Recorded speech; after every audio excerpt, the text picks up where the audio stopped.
안녕하세요. 오늘도 사연살롱을 찾아주셔서 감사합니다. 저는 결혼 한 달 만에 초스피드로 이혼한 30대 여성입니다. 이혼한 지는 벌써 올해로 1년 반이 다 되어가는데 하마터면 졸지에 제가 낳지도 않은 아이를 키우며 제 인생을 망칠 뻔했어요. 그리고 지금까지도 너무 후회스러운 게 결혼 전 미리 혼인신고를 했다는 거였는데요. 다도직입적으로 결혼을 앞두고 계신 예비 신랑 신부 혹은 혼주분들이 계신다면 혼인신고는 꼭 결혼 후에 3개월에서 6개월 정도는 살아보고 하라고 말씀드리고 싶네요. 평생을 함께하겠다고 쓰는 게 혼인신고잖아요. 그럼 어느 정도는 살아보고 결정하는 게 맞는 것 같은데 저도 그렇지만 우리나라는 그 중요한 혼인신고를 너무 가볍게 생각하는 것 같더라고요.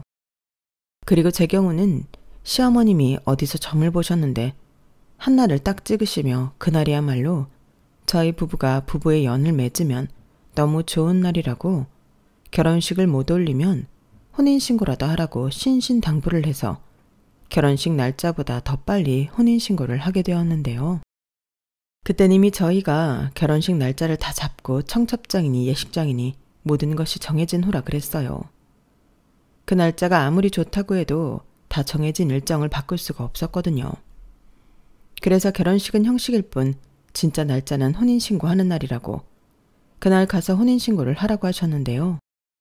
혼인신고 하러 가기 전 대접에 물 떠놓고 간이 혼례도 했어요. 예전에는 왜 물 떠놓고 결혼했다고 하잖아요. 그걸 제가 해보다니. 지금 생각해도 어이가 없었는데 그래도 그때는 어차피 할 결혼이었고 시어머니 되실 분이 하는 게 좋다고 하도 고집을 부리시니 좋은 게 좋은 거라고 시키는 대로 다 했어요.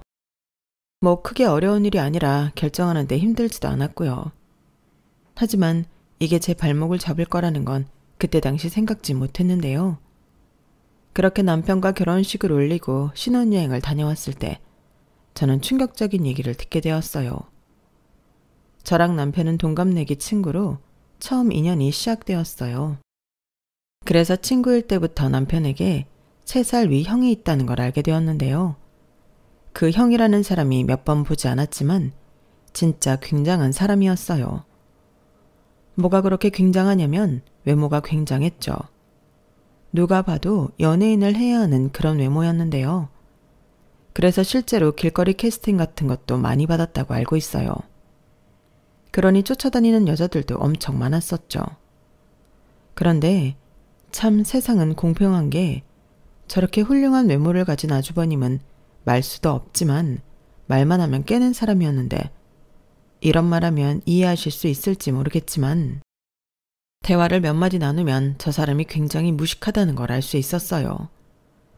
사람이 말을 한마디도 하지 않고 살 수는 없잖아요.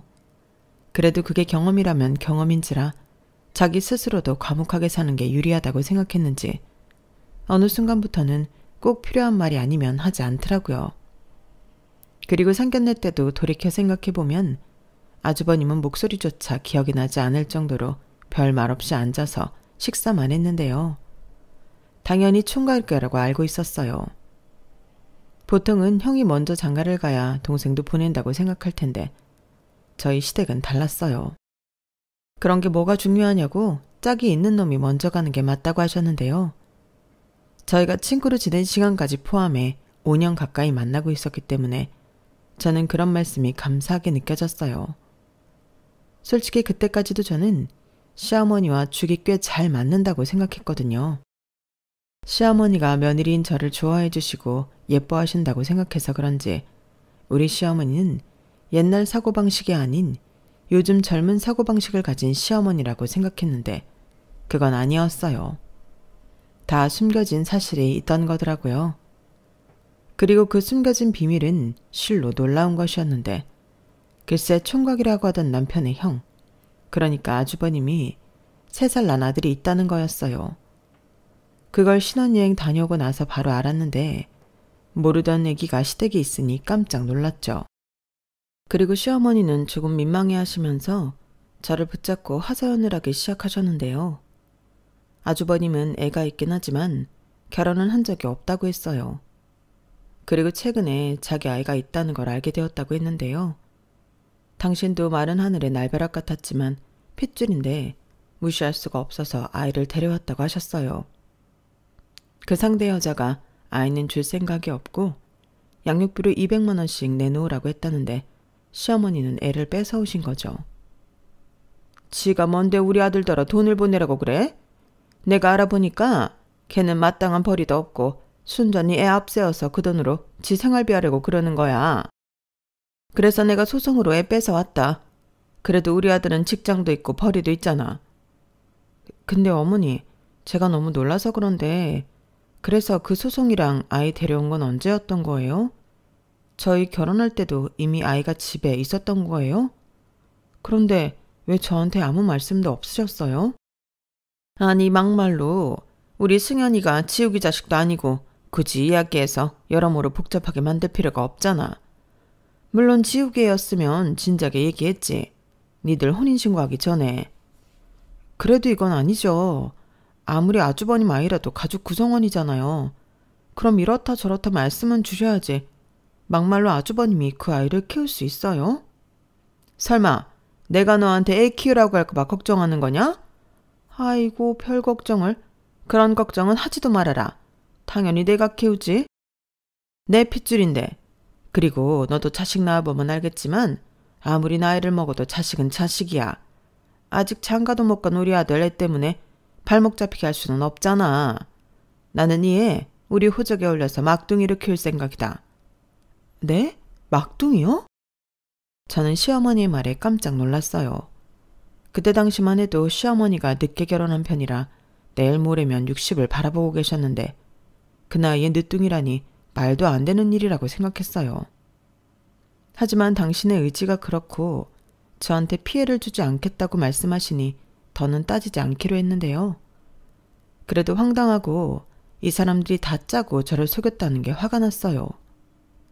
특히 이 사실을 다 알고도 입 뻥긋하지 않는 새신랑한테 깊은 배신감을 느꼈는데 남편은 자기도 어쩔 수 없었다며 안절부절 못하더군요. 내가 자기를 속인 게 아니고 엄마가 신신당부해서 말을 못한 거야. 괜히 승현이 일로 일 커지면 서로 상처만 받고 결혼도 엎어질 수 있다고 하는데 내가 어떻게 자기한테 말을 해. 이렇게 말을 하는데 솔직히 동의할 수는 없었어요. 친정 부모님도 이 사실을 알고 어쩜 그럴 수 있냐 붕괴하셨어요. 그리고 분명 힘들면 며느리인 저한테 의지할 텐데 이제 와서 결혼을 물을 수도 없으니 제대로 확실하게 약속을 받아놓으라고 하셨는데요. 시어머니에게 이 사실을 이야기하자 저한테 너는 뭘 또 쓸데없이 쪼르르 친정에 그런 얘기를 하니? 너 시집 왔어. 이제부터 너는 니네 친정 식구가 아니라 우리 식구라고. 그런데 그런 얘기를 해서 우리 체면을 깎으면 어떡하니? 하며 서운해하셨는데 그러면서 약간 화가 난 모습으로 어딘가에서 종이를 꺼내와 휘갈겨 쓰듯 조카를 저한테 부탁하지 않는다는 서약서를 적어주셨어요. 됐니? 가족끼리 어려울 땐 도울 수도 있는 건데 너 그러는 거 아니야. 작은 엄마도 엄만데 저 어린 게 짠하지도 않니? 오히려 내가 괜찮다고 해도 어머니 언제든지 힘드시면 말씀하세요. 저도 할 수 있는 한 도울게요. 이렇게 나와야 정상이지. 좌우간 요즘 젊은 애들 정없고 무섭다.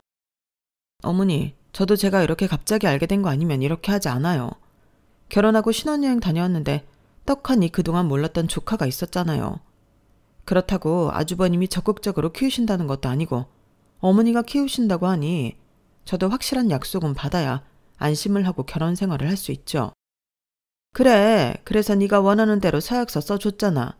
그리고 나중에 너도 애 낳을 텐데 네 애 나한테 부탁할 생각은 절대로 하지 마라. 시어머니는 너무너무 서운하다며 그날 저에게 밥도 차려주지 않으셨어요. 뭐 솔직히 안 차려주셔도 괜찮은데 넣어줄 밥 없으니까 용건 끝났으면 가 라고 화를 내시며 쫓아내시니 그건 저도 서운하더라고요. 그리고 꼭 자기 부모한테 그렇게 했어야 했냐며 싫은 소리를 하는 남편의 말을 듣고 내가 왜 나쁜 사람이 돼야 하나 짜증이 났는데요. 물론 좋은 마음으로 시어머니가 원하는 그런 말을 할 수도 있어요. 하지만 사람 앞날은 아무도 모른다고 시어머니가 지금은 당신이 키운다고 하셨지만 힘에 부치고 어려우시면 언제든지 저한테 대신 좀 하라고 맡아달라고 할 수도 있다고 생각했죠. 그래서 그런 일만 미리 방지하려 했을 뿐인데 이런 제가 나쁜 걸까요? 그리고 그게 결혼하고 바로 있는 일이다 보니 처음에 어렵다고 우물쭈물 하다가는 나중에 후회할 밀람 생길 것 같아 불안했는데 이런 제 마음은 모른 척하고 저만 이기적인 사람으로 몰아가니 솔직히 서운하다 못해 화가 나서 남편과 아무런 대화도 하지 않았어요. 지금 생각하면 어차피 한 달 만에 할 이혼 그때 해버렸으면 됐지 않았을까 생각이 들기도 하지만 어느 누가 결혼한 직후 바로 이혼 생각을 하겠냐고요. 그래서 애써 그 상황을 꾸역꾸역 받아들이고 있는 과정이었는데 그날 이후부터 남편과도 냉전을 벌이고 있었죠. 아니 결혼한 지 얼마나 됐다고 신혼부부가 이렇게 지내나. 저는 하루에도 수십 번 서운함이 폭발했는데 남편은 그런 저에게 염장만 질렀어요. 내가 볼 땐 자기는 다른 여자들이랑 다르게 모성애가 없는 것 같아. 나중에 우리 애기를 낳아도 진짜 걱정이다. 이렇게 시비를 걸었는데요. 이러려고 결혼한 게 아니었는데 이게 뭐 하는 짓인가 혼란스러웠어요. 그런데 그런 가운데 갑자기 친정아빠가 쓰러지셨다는 연락을 받게 되었고 저는 놀란 마음에 친정아빠가 계신다는 병원 응급실로 달려갔는데 저희 아빠가 평소 기저질환이 있는 것도 아니고 건강하셨거든요. 그래서 더 깜짝 놀라 초조한 마음으로 검사 결과를 기다렸더니 급성 뇌경색이라고 하더군요. 다행히 골든타임 안에 병원에 도착해 위험한 고비는 넘겼다고 했는데 여러 가지 후유증이 생길 수 있다며 병원에서는 예후를 지켜봐야 한다고 했어요. 순간 친정엄마도 저도 또 제 동생도 심각한 얼굴이 되었는데 하필이면 타이밍도 좋게 그때였어요. 시어머니한테서 연락이 오는 거예요. 그래서 전화를 받았더니 얘 어떡하니? 승현이가 열이 펄펄 난다. 이럴 때는 어떻게 해야 해? 라며 시어머니가 어쩔 줄 몰라 하셨어요. 아니 제가 애를 키워본 것도 아니고 그런 상황이면 당연히 병원에 가야 하는 거 아닌가요? 그래서 당황하신 것 같은데 진정하시고 아직 소아과 진료 안 끝났을 것 같으니 병원부터 가보시라 말씀드렸는데요. 시어머니는 불같이 화를 내시며 저한테 다그치셨어요. 너도 참 매정하다. 이런 상황이면 네가 튀어와야지. 나들 어쩌라고. 이렇게 언성을 높이셨어요. 물론 회사에 있다면 시어머니가 곤란한 상황이시니 그럴 수도 있겠지만 그때는 친정아빠가 먼저였기에 저는 상황 이야기를 드렸어요. 그리고 정 그렇게 혼자 소아과 가기 힘드시면 남편한테 연락을 해보시라 말씀드렸더니 돌아오는 말은 어이가 없는 소리였죠. 걔는 지금 일하느라 바쁘잖아. 그리고 남자가 뭘 하니? 라고 하시는데 그럼 저는 뭘 하냐고요. 게다가 사돈이 쓰러져서 응급실에 와 있다고 하면 걱정해 주는 게 먼저이지 않나요? 그런데 저희 시어머니는 그런 말씀은 하나도 없이 무조건 제가 와야 한다고 고집을 피우셨는데 그땐 저도 서운하다 못해 화가 나서 서약서 쓰신 거 잊었냐고 저는 친정아버지가 먼저라고 말씀드리고 전화를 끊었어요. 그리고 아무리 생각해도 시어머니가 남편한테 연락하진 않을 것 같아 제가 남편한테 연락을 했는데요. 그러면서 친정아빠가 쓰러지신 것도 자연스럽게 얘기했죠. 그런데 이 인간은 자기가 지금 엄청 중요한 미팅 중이라며 용건만 간단히 하라고 했고 그 말에 빈정이 상한 저는 네 조카가 열이 나서 니네 엄마가 허둥지둥 하고 계시니 소아과를 같이 가던 말던 알아서 하라고 정말 간단 명료하게 용건만 전달하고 전화를 끊었어요. 그리고 밤 9시 정도가 되었을 때 혹시 몰라 친정아빠는 병원에 입원하시고 저는 몸도 마음도 녹초가 되어 집에 돌아왔는데요. 집에 돌아오니 혼자 거실에서 라면을 먹고 있는 남편이 보였어요. 솔직히 남편이 소아과에 다녀왔는지 궁금하지도 않았는데 제가 욕실과 주방을 왔다 갔다 하고 있으니 남편이 먼저 말을 하기 시작하더라고요. 들어보니 시어머니와 소아과에 다녀온 것 같았는데요. 문제는 그 뒤에 오는 말이었어요. 자기가 중요한 미팅 중이었는데 조카 때문에 일을 망쳤다고 입이 대빨 나왔더라고요. 그리고 너는 조카가 열이 펄펄 난다고 하는데 걱정도 되지 않았냐며 신경을 긁길래 저도 짜증이 나서 그러는 너는 장인이 쓰러져서 응급실에 갔는데 걱정이 안 되냐고 똑같이 말을 했죠. 그러자 자기가 오늘 미팅을 망쳐서 그런 정신까지 없었다며 자기가 이렇게 일하는 중에 집안일을 신경 써야겠냐고 아주 어이없는 말을 했는데 저 소리가 무슨 뜻이겠어요? 저 말인즉 자기 일하는데 집안일로 신경 쓰이게 하지 말라는 거잖아요. 그래서 그게 내 탓이냐고 그런 말은 나한테 말고 니네 엄마한테 하라고 쏴붙였는데 남편은 제가 무슨 말도 못하게 한다며 신경질적으로 먹고 있던 라면 그릇을 싱크대 안에 우당탕탕 내려놓았어요. 그 소리가 어찌나 요란스럽고 컸는지 저는 그릇이 깨진 줄로만 알았는데 그런 꼴을 내가 왜 보고 살아야 하나 싶어 그날도 남편과 부부싸움을 대판했었죠. 이거 봐라. 어머니가 조카를 데리고 계시니까 오늘도 이런 일이 생긴 거 아니겠냐고. 이런 것들 때문에 내가 서약서도 받은 건데 소용이 없지 않았냐고. 저는 입에 모터라도 단 듯 계속 불만사항을 쏟아냈어요. 그러자 제 말에 제대로 반박도 못하던 남편은 할 말이 없으니 저한테 알았으니 조용히 하라고 상황을 피해만 다녔는데 다음엔 이런 일이 또 생기면 그때는 제 선에서 그냥 잘라버려야겠다고 생각했어요. 제가 못하면 남편이라도 가서 도우라 시킨 건데 남편이 저런 꼬라지를 보이니 그냥 저희는 말고 조카의 친부인 아주버님이 나서야 하지 않나 그런 생각이 들었거든요. 그래서 언제고 다시 비슷한 일이 생겨 연락이 오면 아주버님은 뭐 하시냐? 아주버님에게 연락하시라 말을 할 생각이었는데요. 한 번은 정말 황당한 연락을 받게 되었어요. 그때가 일주일 정도 지났을 때였는데 열감기가 모두 나은 조카가 그날 이후 잠을 도통 자지 않는다며 저더러 도와달라고 하시더라고요. 전에는 약 때문인지 잘만 자더니 이젠 잠도 안 자고 밤새 부채기만 한다. 나는 벌써 여기저기 안 아픈 데가 없고 요즘 잘 먹지도 못하고 잠도 잘 못 잤더니 몸이 쇠약해져서 쓰러지기 일보 직전이야. 내가 서약서를 쓰긴 했다만 너 이러다 시어머니 초상 치른다. 그러지 말고 네가 회사 한 3일 정도 휴가 내고 우리 승현이 좀 데려다가 돌봐줘라.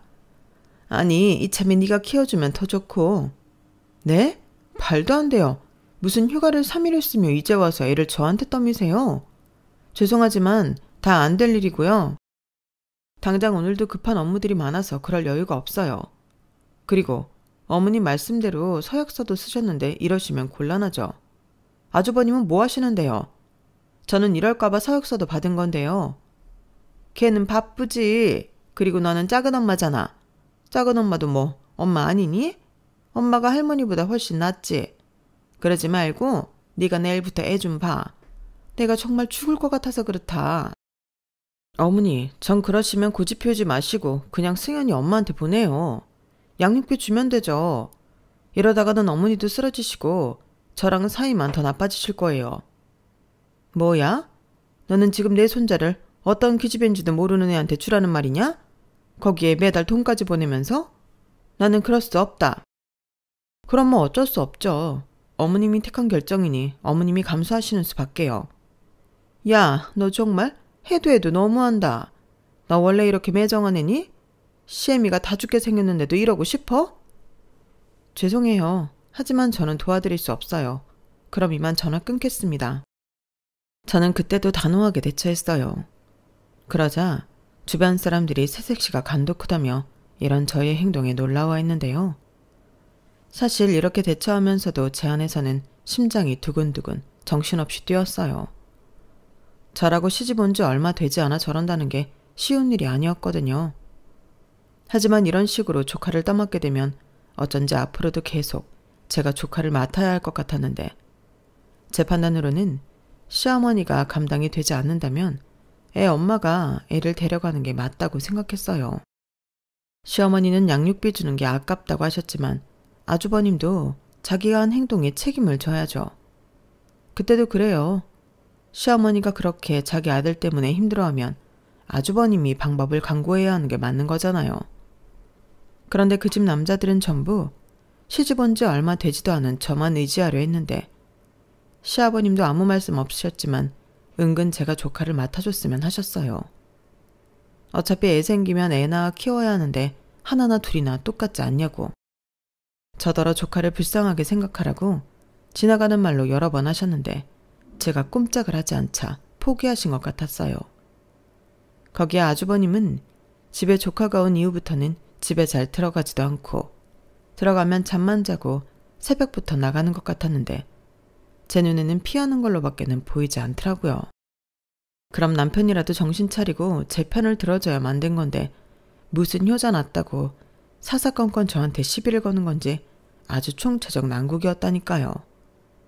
그리고 이 문제들이 해결이 되지 않는다면 나는 앞으로 어떻게 결혼 생활을 해야 하나 깊은 고민에 빠지게 되었고 그때부터 조금씩 아니다 싶을 때 이혼하는 게 맞지 않나?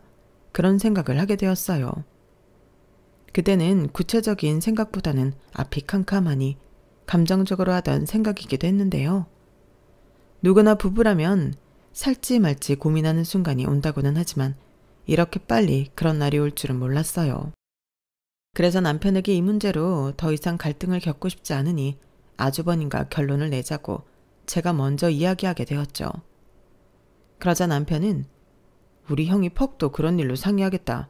지금 돌아가는 꼴을 봐. 자기가 해결하기로 덤볐으면 벌써 했지. 우리 형 원래 저래. 미꾸라지처럼 살살 피해만 다닌다고. 라며 쓸데없는 짓이라고 제 말을 잘라버렸는데요. 그럼 어쩌냐고 이렇게 계속 어머니가 보시고 어머니가 힘들다고 하면 내가 봐야 하는 거냐고 저도 답답한 마음에 남편을 다그쳤죠. 그러자 남편은 어차피 애 안 본다고 지금까지 버텼잖아. 계속 그렇게 해. 그럼 우리 엄마가 알아서 하겠지.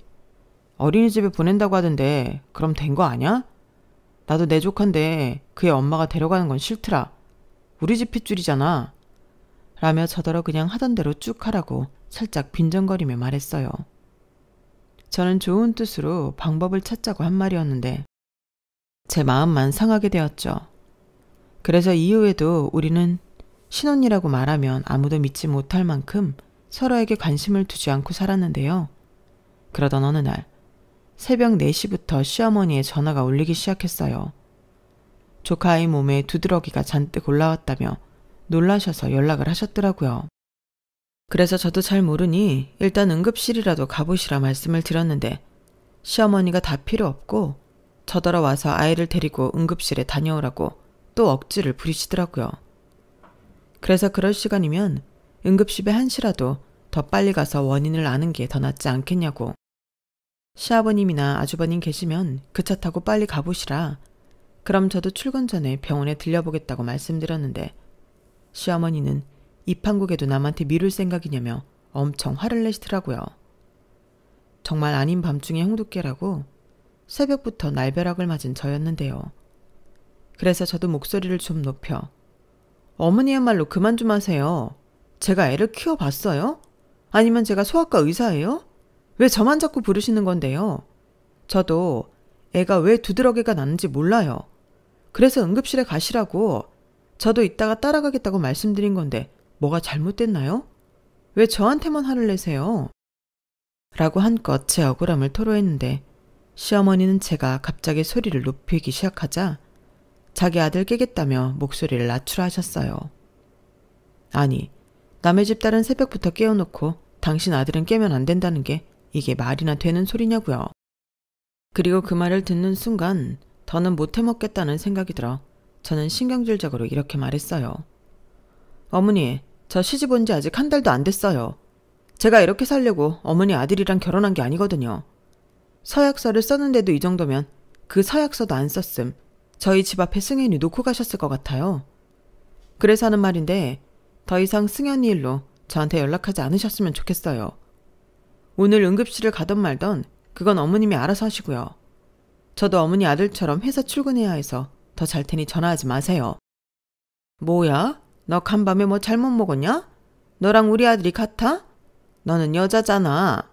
아무리 네가 회사를 다니고 우리 아들처럼 똑같이 사회생활을 한다고 해도 가정이 있는 여자는 가족을 돌보는 게 우선이야.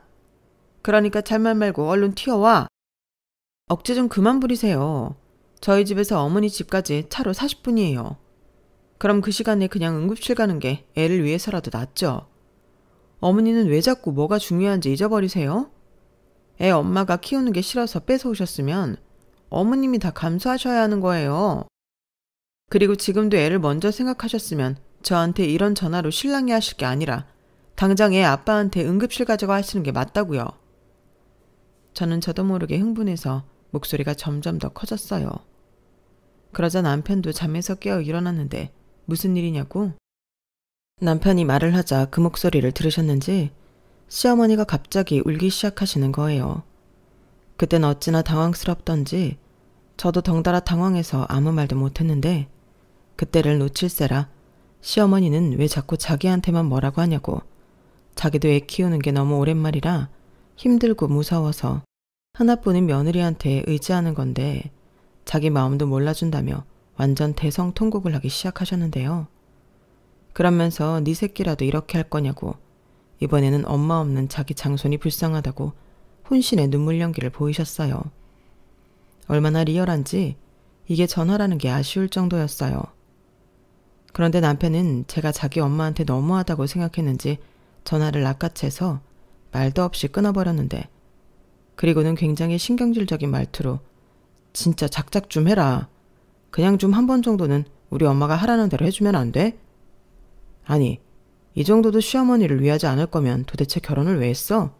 그냥 고아랑 하지. 왜 나랑 했냐고. 라며 화를 내는데, 그러게요. 제가 왜 이놈이랑 결혼을 해서 새벽 대바람부터 이딴 소리나 듣고 있는지 결혼한 걸 후회했어요. 그리고 그때부터는 진지하게 이혼을 생각하게 되었는데요. 제일 먼저 친정에 이런 제 마음을 알렸어요. 뭐 당연히 부모님은 놀라서 신중하게 생각해보라고 저를 말리기도 했는데요. 이게 신중하게 생각한다고 달라질 일이야? 어머니는 처음부터 당신이 애를 키울 생각이 없었어. 뭐? 무섭고 의지하고 싶어서 그러신다고? 그래서 한 번, 두 번 들어드리면 그땐 아마 작은 엄마도 엄마니까 네가 키우라고 하시겠지. 그래서 결혼한 지 한 달도 안 됐는데 정말로 이혼한다고? 너 그거 사람들이 알면 두고두고 꼬리표처럼 너 괴롭힐 빌미야. 됐어. 그런 거 무서웠으면 이런 생각도 안 해. 나는 결심했으니까 엄마 아빠는 그렇게 알고 있어. 그리고 뭐 우리가 더 놀랄 일이 아직 남았냐? 미안하다고. 잘 살겠다고 결혼했는데 이렇게 돼서 정말 미안해. 나야 꼬리표가 붙든 말든 상관없는데 엄마 아빠도 같이 싸잡아서 이상한 소리 듣게 될지도 모르잖아. 그걸 알면서도 이혼하겠다는 거잖아. 됐어 그럼. 네가 그 정도로 힘들다고 하는데 무슨 부귀영화를 누리겠다고. 정말 영 아니다 싶으면 얼른 정리해. 고마워. 엄마 아빠가 그렇게 말해주니까 숨통이 트이는 것 같다. 저희 친정은 제가 이혼하겠다는 결심을 전한 뒤로 분위기가 많이 가라앉았어요. 아빠는 괜찮다고 제가 힘들지 않는 게 중요하다고 하셨지만 어쩐지 엄마는 심정이 복잡한 것 같더라고요. 하지만 이미 남편과 시댁의 오만 정이 떨어진 저는 한시도 그들과 엮여있고 싶지 않았는데요. 그래서 합의 이혼 서류를 작성해 남편 앞에 내밀었죠.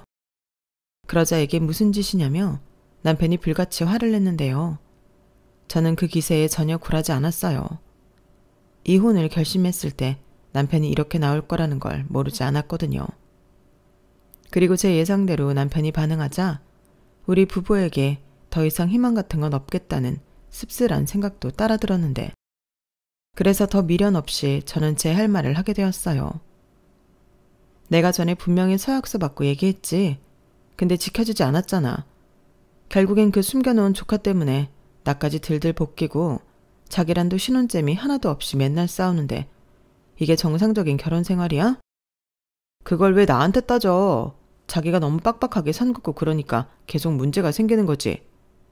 그래서 이게 전부 내 탓이라는 거야? 결혼 전부터 식구들이 짜고 날 속였잖아. 그뿐이야? 당신 어머니는 말은 안 했지만 내가 시집 오면 당신 혼자 나한테 떠밀 생각이었다고. 소설 쓰지 마. 우리 엄마가 왜 자기한테 그래? 아니, 식구끼리 좀 돕고 살면 안 돼? 아니, 사람이 왜 그렇게 매정해? 혹시 알아? 승현이가 나중에 작은엄마 고맙다고 효도할 수도 있어. 됐거든? 그리고 나더러 매정하다고? 여기서 매정한 사람은 사고 쳐놓고 모른 척하는 당신 형이야. 자기가 책임 못 질 것 같았으면 애 엄마한테 맡기고 양육비를 주면 그만이지. 그 돈이 아깝다고 그렇게 애를 할머니 손에 맡기는 게 맞아? 어머님도 그래. 자기가 욕심냈으면 자기가 책임져야지. 왜 이제 막 시집온 나한테 그러시는 건데? 진짜 답답하다. 그래서 자기한테 의지하는 게 싫어서 이혼하겠다고? 자기한테 결혼은 그런 거니? 좀 살다가 아니다 싶으면 갈라서는 그거? 당연하지. 결혼이라는 게 여자가 남자 집에 희생하려고 하는 거 아니잖아. 평생 사랑하는 사람이랑 행복하게 살려고 하는 게 결혼인데 내가 지금 행복해? 전에 자기가 그랬잖아. 고아랑 결혼하지 왜 자기랑 결혼했냐며. 나도 그때 정말 후회했어. 내가 왜 자기랑 결혼했니? 아무튼 나는 이혼할 생각 전혀 없으니까 이딴 서류 다시는 가져오지 마. 조카들 보기 싫어서 이혼하겠다니. 원래 너라는 여자 이것밖에 안 됐냐? 내가 아는 한소영 맞냐고. 남편은 자기도 저한테 속은 것 같다며 답답해했어요. 아무래도 이 남자 역시 아이 키우는 걸 아주 쉽게 생각하는 그런 족속인 것 같았는데요. 제가 이혼 서류를 내밀었던 날 저녁, 정말 기가 막힌 이야기로 저를 또다시 놀라게 해주었죠. 글쎄, 자기가 생각해봤는데 제가 조카라고 생각해서 더 선을 긋는 것 같다고 하는 거예요. 그러면서 이참에 조카를 우리 아이로 입양하자고 하는데 저 인간이 드디어 돌았구나. 헛웃음이 튀어나왔죠. 그래서 올릴 거면 네 호적에만 올려라 하고 합의 이혼이 안 되면 소송을 하겠다고 했는데요. 제가 이혼 의사를 더욱 강하게 내비치니 남편은 살짝 주춤했어요. 그리고 그냥 해본 소리라며 뒤늦게 수습을 하기 시작했는데요. 이미 때는 늦어버렸죠. 그런데 이건 또 무슨 꿍꿍인지 자기가 행동으로 보여주겠다며 자기가 제 대신 당분간 시댁에 들어가 조카를 돌보겠다고 했는데 진짜 어이가 없더군요. 아이가 어느 정도 크면 시어머니도 애 보는 게 수월해지실 거고 저한테 귀찮게 연락하는 일들도 없지 않겠냐고. 그러니 이혼 소리는 이제 그만하라고 했는데요. 저는 그래도 이 인간이 저랑 헤어지고 싶지 않아 말 같지 않은 소리이긴 하나 뭔가 노력을 하는 줄 알았어요. 그런데요, 이 인간은 그런 것도 아니었어요. 자기가 시댁에 들어가 지내면 집에 생활비를 내놓을 필요가 없지 않냐고 생활비를 주지 않겠다고 하더라고요. 저는 기가 찼어요. 사실 이 이야기를 하려면 저희가 결혼할 때 이야기를 잠깐 해야 하는데요. 막상 결혼을 하려고 했을 때 남편과 제 기준이 달랐던 건지 몰라도 제 생각보다 남편이 모았다는 돈이 턱없이 적더라고요. 솔직히 무슨 이 돈으로 결혼을 하자고 하나 결혼을 미룰까도 고민했는데 남편은 결혼은 마음이 있을 때 해야 하는 거라며 안 그러면 모든 것이 흐지부지 된다고 없으면 없는 대로 시작하자고 고집을 부렸어요. 당시는 저도 남편을 많이 좋아할 때라 돈과 별개로 결혼은 하고 싶었는데요. 그래서 신혼집 전세 보증금을 제가 모은 돈에서 해결을 했어요. 부족한 돈은 친정에서 도와주시기도 했는데 그래서 계약할 때 제 이름으로 계약을 했죠. 그리고 남편이 모은 돈으로 신혼집 혼수를 장만했고 둘이 결혼하면서 쓴 돈이 차이가 많이 났기에 생활비를 남편이 모두 대기로 했었는데요. 제가 남편의 신용카드를 가지고 있었어요. 그리고 남편 월급에서 관리를 포함한 공과금이 모두 이체가 됐는데 자기가 시댁에 들어가니까 그 돈을 이제 자기가 부담하지 않겠다고 하는 거였죠. 그러니 제 입장에선 얼마나 기가 찼는지 몰라요. 이혼은 하기 싫다고 하면서 저딴 식으로 나오다니 저는 더 볼 것도 없을 것 같더라고요. 그래서 그까지 생활비 없어도 된다고 네 마음대로 하라고 했고 나도 내 마음대로 하겠다고 최후의 통보를 날렸는데요. 그리고 다음 날부터 이혼 변호사를 찾아다니며 상담을 받았어요. 마음 같아서는 그 인간들 모두 사기죄로 엮어서 고소라도 하고 싶은 심정이었는데 그건 어렵다고 하시더라고요. 대신 계획적으로 며느리인 저를 속였고 서약서를 썼음에도 저에게 계속 조카 양육을 떠민 점은 이혼 사유가 될 수 있다고 하셨는데요. 무엇보다 남편이 제 편이 아닌 시댁 편을 들며 신혼집에서 나간다고 했으니 혼인 파탄의 원인은 남편에게 있다고 주장할 수 있다고 하시더라고요. 그래서 저는 최대한 할 수 있는 건 다 하고 싶다고 제 의사를 전달했고 시댁 주소로 남편에게 이혼 소장을 보냈는데 그걸 시어머니가 보셨나 보더라고요.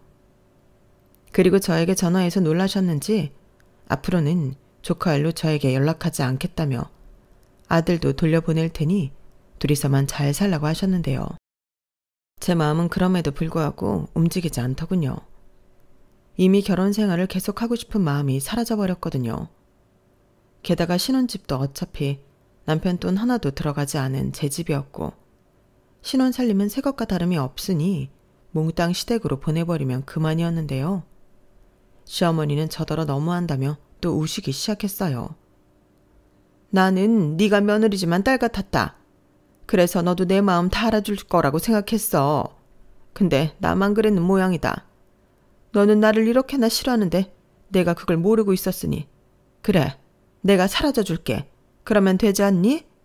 이렇게 말씀하시는데 죄송하지만 그런 말씀도 듣기 싫었어요. 제가 왜 그런 불편한 감정을 느끼며 오만정 떨어진 남편과 살아야 하냐고요. 그래서 제 마음은 이미 확고하게 정해졌다고 그러지 마시라고 전에 없던 친절한 말투로 말씀드렸는데요. 이제 남이 될 사이에 더 이상 감정 싸움을 할 필요가 없었으니까요. 그런데 그런 제 태도가 더 무서웠던 건지 시어머니는 남편을 닥달한 모양이었는데요. 하지만 고맙게도 남편도 자존심이 있어서 저한테 굽히고 들어오지 않았어요. 제가 아직 애도 없고 조카도 없어서 애기 이쁜 걸 모른다며 인정도 없고 모성애도 없는 저랑 누가 살겠냐고 막말까지 하더라고요. 그래서 네 말이 다 맞다고 나는 결혼이랑 맞지 않는 사람이니 하루라도 빨리 이혼하고 싶다고 확실하게 못을 박았는데 그렇게 이혼 소송이 시작되었어요. 솔직히 무의미한 싸움이었는데 이 인간이 유책이 저에게 있다며 말도 안 되는 위자료 청구를 했더라고요. 자기 쪽 변호사한테도 어찌나 제 이야기를 나쁘게 했는지 소송 기간 동안 내내 불쾌했는데 결과는 저희 쪽의 승리였죠. 저는 최대한 좋게 서로 가져온 거 다시 가져가는 걸로 마무리하고 싶었는데 도저히 괘씸해서 그냥은 못 보내겠더라고요. 그래서 남편 측에 저 역시 위자료 청구를 했어요. 어찌 보면 우리 이혼 사유 중인 중심에는 저를 속이고 이용해 먹으려고 했던 시어머니가 계셨으니 저희 측은 시어머니를 가장 큰 문제의 인물로 지목했는데요. 그리하여 위자료 500만 원을 받을 수 있게 되었어요. 말이 한 달이지 한 달 내내 시달려 이혼 결심을 하게 만들었으니 그 점이 높게 인정되었는데요. 그래도 기간이 기간인 만큼 금액은 저 정도가 최선이었어요.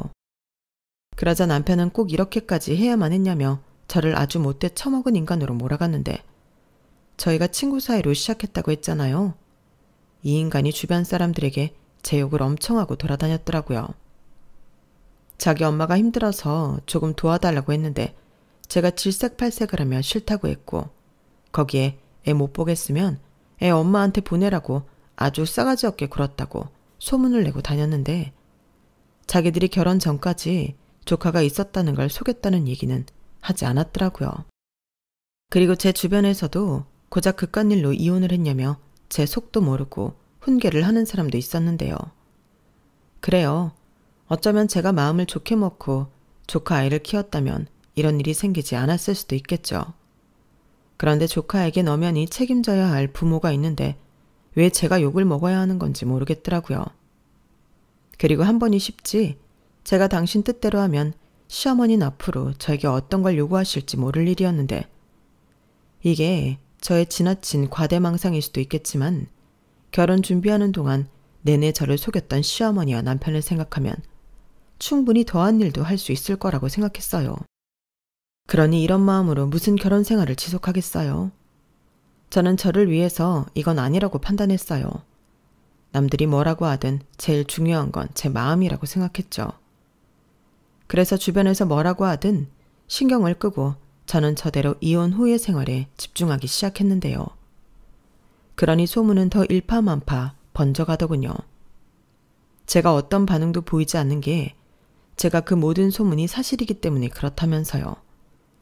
그래서 어디까지나 유심히 지켜보다 저는 허위사실 유포 및 명예훼손으로 저 남편은 그 인간을 고소하기에 이르렀는데요. 고소한 사실을 주변 사람들에게도 알렸어요. 그들도 진실을 알아야 하니까요.